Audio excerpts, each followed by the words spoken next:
আবার আওয়ামী লীগ যেই পরিস্থিতি ক্ষমতা এসেছিল, ওই সচিবালয়ের সচিবদের আন্দোলনের ভিত্তিতে আওয়ামী লীগ প্রথম ক্ষমতায় আসে, মনে আছে কিনা?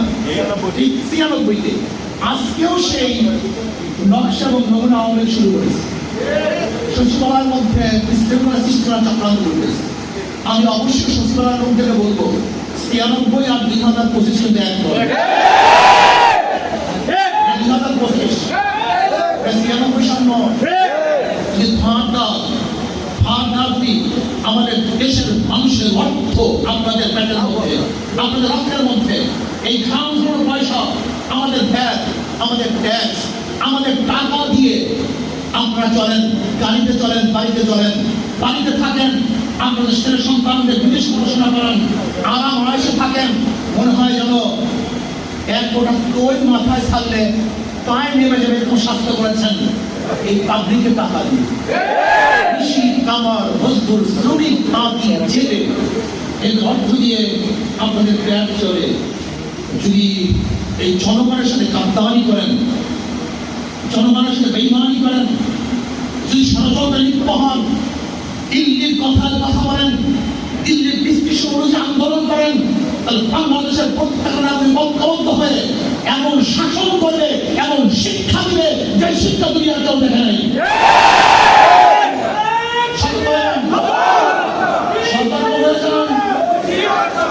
১৯৯৬ আর ২০২৫ এক সরকার নয়, এক সময় নয়, এক অবস্থান নয়।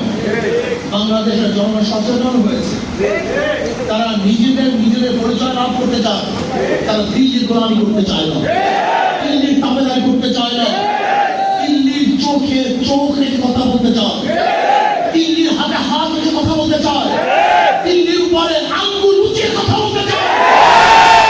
দিল্লির দালালি বাংলাদেশে চলবে না। যারা দিল্লির কথায় রাজনীতি করে, দিল্লির কথায় কথা বলে, বাংলাদেশের সে যত বড় দল হোক না কেন, বাংলাদেশের মানুষের প্রত্যাখ্যান করবে। দেখবেন দিল্লির মোদী সাহেব নির্বাচন, শেখ হাসিনা নির্বাচন, ভারতের পত্রিকা পত্রিকা নির্বাচন।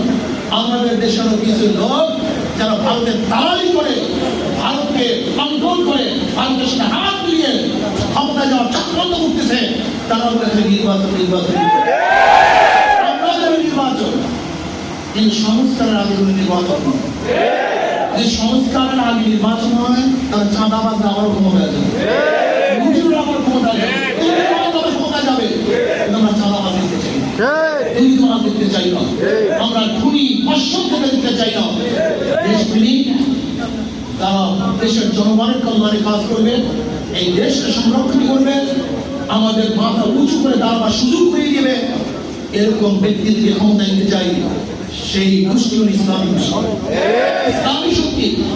ইসলামের বাহিরে কোন শক্তি বাংলাদেশে আর ক্ষমতা দেখতে আমরা চাই না। আজকে বয়সার রাজ, আমি মনে করি রয়ের দালাল কথাবার্তা, শুধু ওনার কথাবার্তাই নয়, আমি দেখেছি এখন বিএনপির অনেক কথাবার্তা এবং তাদের কাজ আওয়ামী লীগ এসে হুবাহুবি, কাজেও মিল, বক্তব্য মিল। ওই আওয়ামী লীগ যে বক্তব্য দিতেন, মুখস্থ বক্তব্য, এরা রাজাকার, এরা মৌলবাদী, এরা চরমপন্থী, এরা গোড়াপন্থী, এরা অমুকপন্থী। আজকেও দেখছি বিএনপির মুখে একই বক্তব্য। আবার আওয়ামী লীগ যে চাঁদাবাজি করতো, দুর্নীতি করতো, আজকে দেখছি একটা দল এই একই কাজ করতেছে। আমরা চাঁদাবাজ, চাঁদা মুক্ত দেশ চান না, চাঁদাওয়ালা দেশ চান, দুর্নীতি মুক্ত দেশ চান না, দুর্নীতি যুক্ত দেশ চান। আমরা দুর্নীতি যুক্ত দেশ দেখতে চাই না, আমরা দুর্নীতি মুক্ত দেশ দেখতে চাই। আমরা চাঁদা মুক্ত দেশ দেখতে চাই। চাঁদা দেওয়ার জন্য দেশ মানুষ স্বাধীন করে নাই, এদেশের মানুষ আন্দোলন করে নাই। আসুন আগামী নির্বাচনে, এমন নির্বাচন গরমে সহ্য করতে পারি, এখন কি দরকার না যাবে,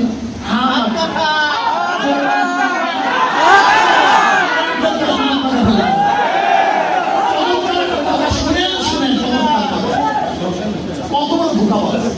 যেমন যারা নৌকা নিয়ে নির্বাচন করে, তারা নৌকা চালাতে পারে না, গরিবের প্রতি গরিব রাখা, স্বামী শিশু নির্বাচন বসবাস তারা কিন্তু ধান কাটতে পারে তাদের বুঝি ধানের শেষ নাঙ্গল দিয়ে যারা নির্বাচন করে নাঙ্গল দিয়ে বহন করতে পারে বুদ্ধি কামে গরিবদের সবাই গরিবদের শুভাকাঙ্ক্ষী কখনো ধোকাবাজ এরপর আসলে যারা কাস্তেরই নির্বাচন করে হয়েছে কাস্তে কাশি যাদের ধান কাটে কাশি দিয়ে কারা কাজ করে গরিবরা গরুর গাড়ি দিয়ে যারা নির্বাচন করে গরুর গাড়ি কারা চালায় গরিবরা চালায় যারা নির্বাচন করে একজন গরু গাড়ি চালাতে তার মানে ওদের কথায় ওদের কাজ ওদের মার্কার মধ্যে সব জায়গায় গর্বী সবই ধোকাবাজি ওদের বক্তব্য ধোকাবাজি ওদের মার্কার মধ্যে ধোকাবাজি ইসলামী আন্দোলন বাংলাদেশ হাত পাখানি নির্বাচন যারা নির্বাচন করে তারাও চালাতে পারে যারা করে তারাও চালাতে পারে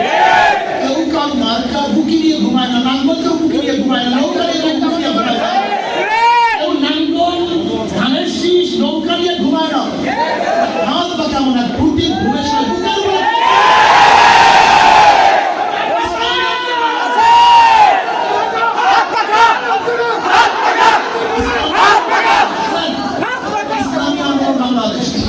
ইসলাম পড়তো নাম হলো ইসলাম শব্দের শান্তি তাদের নামে প্রথম শান্তি তাদের পুটিকের মধ্যে শান্তি